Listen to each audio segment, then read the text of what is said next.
California Conservatorships. As your child is approaching the age of 18, it may be a little scary realizing that they will have rights they never had before and may not be capable of handling. How do you, as a parent, protect your child and ensure that they will not make a decision that could cause them harm, either physically or financially? As the parent of a special needs student, your concerns about your young adult's future rights and abilities to handle those rights are valid, and you should understand your options. Although the Regional Center has been an advocate for your student and will continue to be there throughout his or her life, you may want to consider looking into a conservatorship. A conservatorship is a legal process by which the court may take away or limit a person's legal rights and give responsibility of those rights to someone else. This may occur when a court determines a person is not able to make his or her own decisions, as may be the case with your young adult. When an adult cannot care for him or herself and/or manage their own finances, the court can appoint another person to take protective responsibility. This creates a court-ordered conservatorship, or a probate conservatorship, between the protected person, the conservatee, and the responsible person, the conservator. A conservator is usually a parent, family member, spouse, domestic partner, or close friend who will make decisions for the benefit of the protected person, or the conservatee. The law prefers that a family member be appointed conservator and has a list of preferences based on the relationship to conservatee. The court can appoint non-relatives, professional conservators, government agencies, and nonprofit corporations. The conservatee is the person being legally protected by the redistribution of control over their care and/or finances. A conservatorship is useful in protecting an individual who may not be mentally or physically able to manage or understand their rights and responsibilities, both financial and physical, or for those who may be vulnerable to persons who might take advantage of them. In certain situations, a conservatorship may be able to prevent a vulnerable person from marrying, entering into a contract, or transferring property to another individual without the approval of the conservator. It is important to understand that when your student turns 18, he or she will have the same rights afforded to them as any other person turning 18, regardless of the degree of disability. A conservatorship does not automatically happen and may only be established by going through the specific court process. There are different types of conservatorships: conservatorship of the person, conservatorship of the estate, limited conservatorship, and Lanternman Petrus Short Conservatorship, or LPS. Let's start with conservatorship of the person. Conservatorship of the person is important in ensuring that the individual's health needs are being addressed.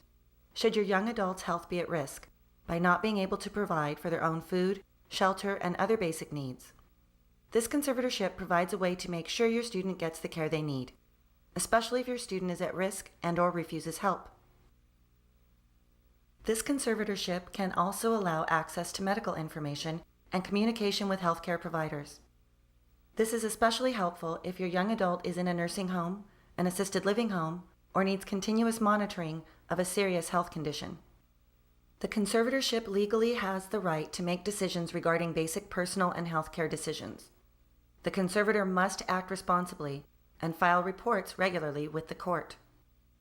Should distance or other issues affect your ability to take on the responsibility of a conservator, and you have no other family or friend options, the court can appoint a professional conservator. However, this option may be expensive and will be paid from the conservatee's assets unless a friend or family member decides to cover the cost.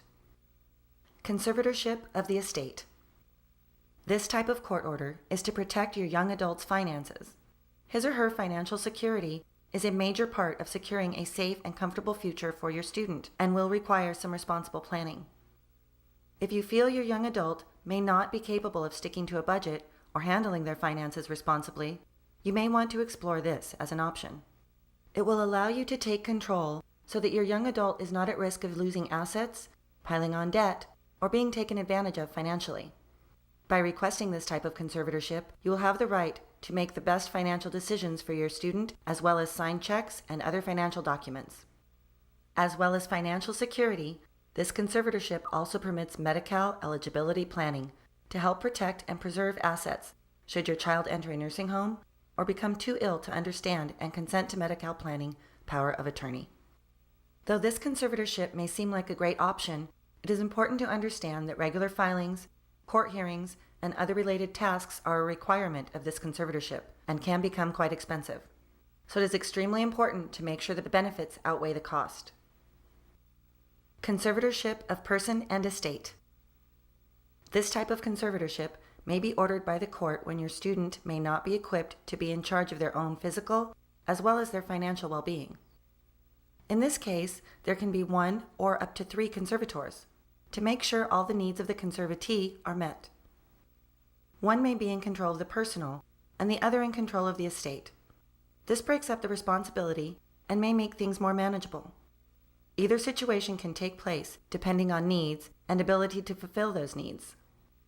Limited conservatorship. Next, let's take a look at limited conservatorships.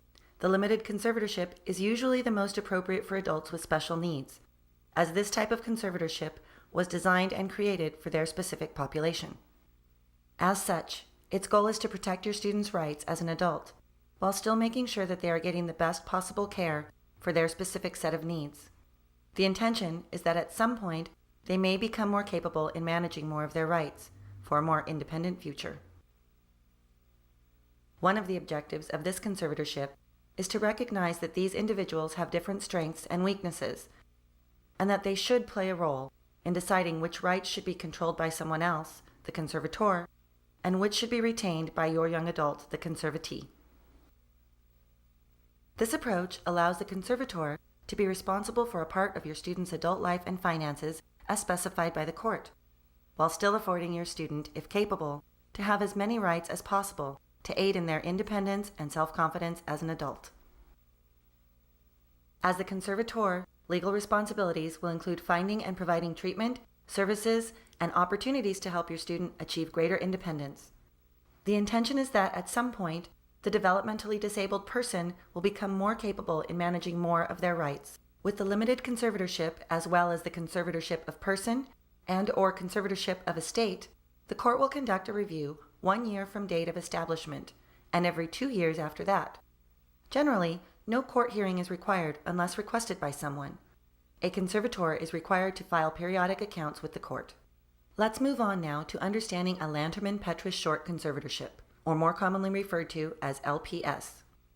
This conservatorship, unlike the previously discussed, must be renewed annually and requires a petition every year. An LPS conservatorship is designed for persons with grave disability due to serious mental illness or chronic alcoholism. Usually this type of conservatorship may only be initiated for patients in a mental health facility on the recommendations of the facility's staff. An LPS is ordered by the court under the California Welfare and Institutions Code, not under the probate code as the ones we discussed earlier.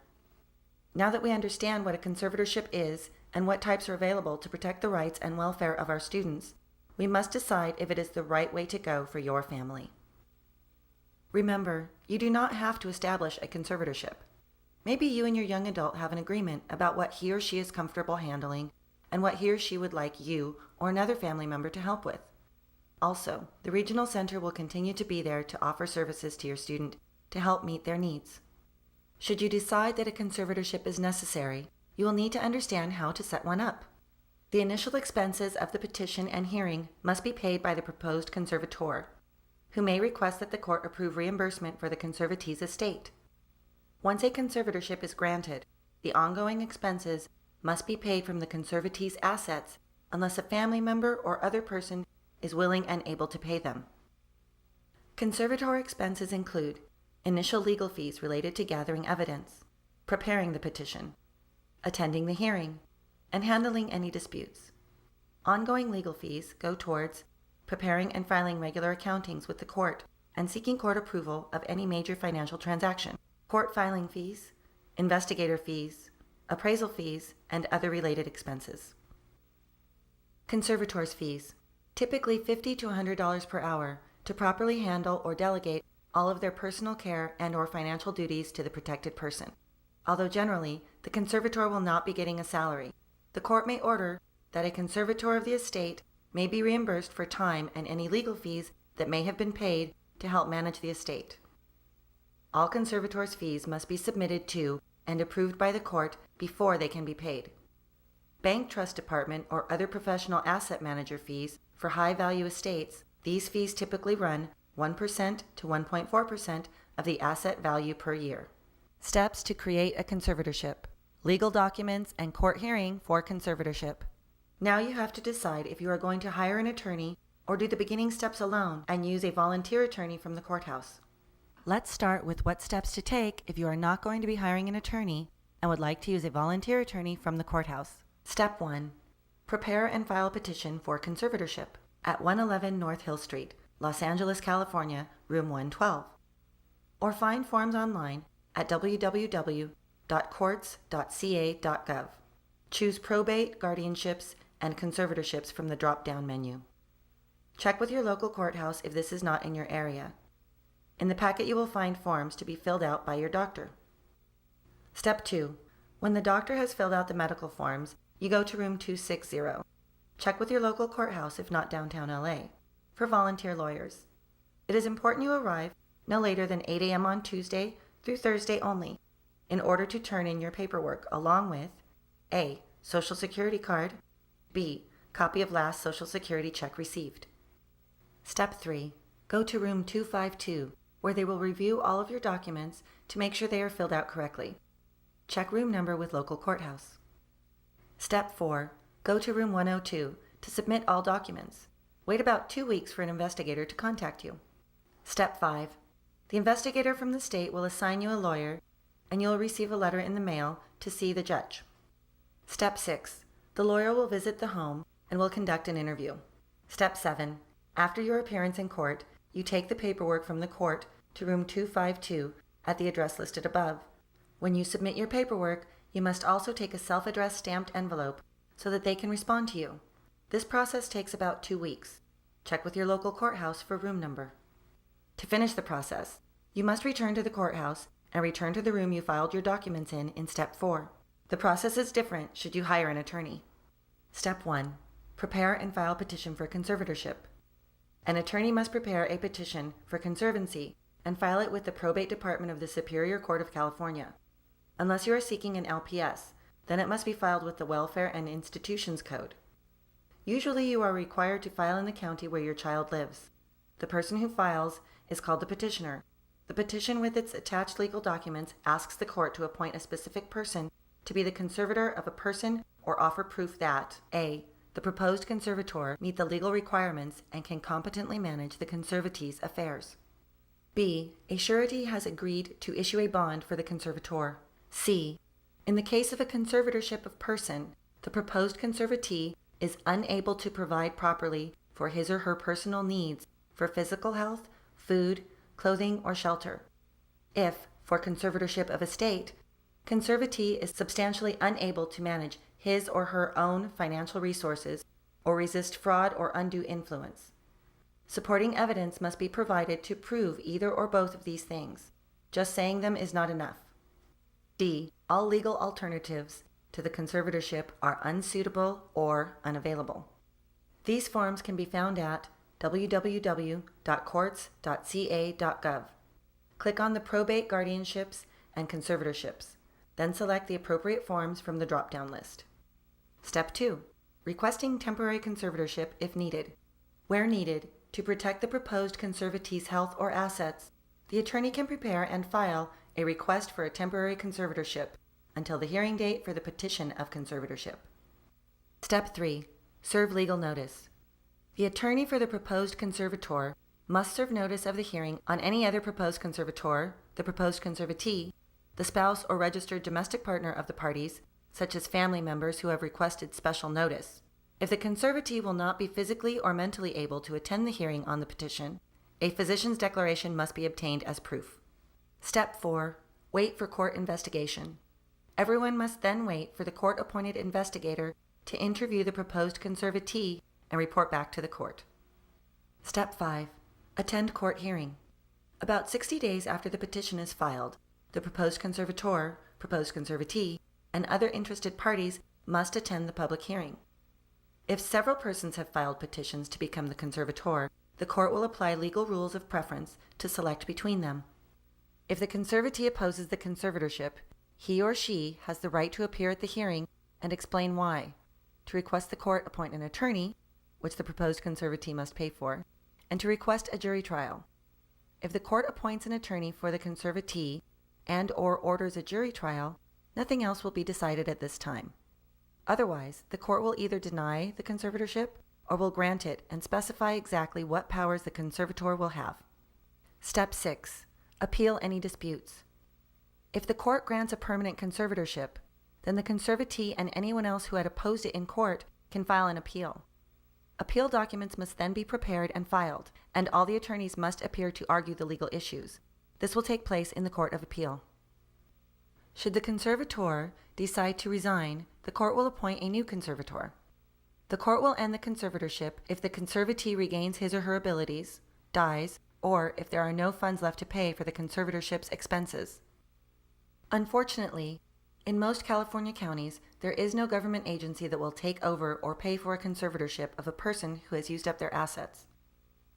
However, there are state and federal agencies with programs providing in-home services and medical care or nursing home care to adults with very limited income and assets. Such programs may provide a reasonable alternative where no funds remain for a conservatorship, but the impaired person still needs extensive assistance.